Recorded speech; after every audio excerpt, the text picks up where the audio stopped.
all. In this, we are going to talk about the question answer part of the landscape of soul. The very first question at the page number 38, which is asking about the contrast between the Chinese and the European view of art. Okay, this example. So the Chinese painting are based on an imaginative inner or the spiritual approach, whereas the European paintings are reproduced on actual view of the external or the real object. This is the one of the difference. Okay. Now, when we talk about this another second part of it, which is asking about the explain the concept of sensui. That what is the sensui?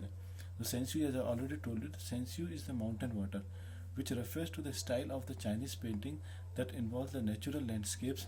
Okay, the landscape which are inner one, spiritual, conceptual, and the spiritual space. Okay, that it is talking about here. All right. Okay. The next question is asking about that who was the untortured genius, okay, who created a paradise. So about whom we are talking in this question. So obviously we are talking here about Nek Chand, okay, who was the director and who is the one who has made a famous rock garden at Chandigarh. Okay, his he was an outsider art he was having. Okay, in which he sculpted with the stone and recycled material. He used anything and everything from a tin to a sink, okay, to a broken car to form an artistic piece. Okay, one of his famous creation are women by the waterfall. Okay, so because of this he got famous all over the world. Okay. Next we are going to talk about the important phrases which are given on the page number 34. We have to write their meanings, right? So that you are going to write in your classroom notebook also. So the one is anecdote. What's the anecdote? So it is the form of the text. The meaning of the anecdotes can be inferred as a short account of a particular incident or event. Okay, especially of an interesting or which is interesting, or I can say which is exciting in nature. So this kind of short events are called anecdotes. Okay, next is delicate realism.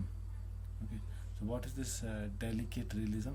It refers to the alluring quality of the art which makes it seem real.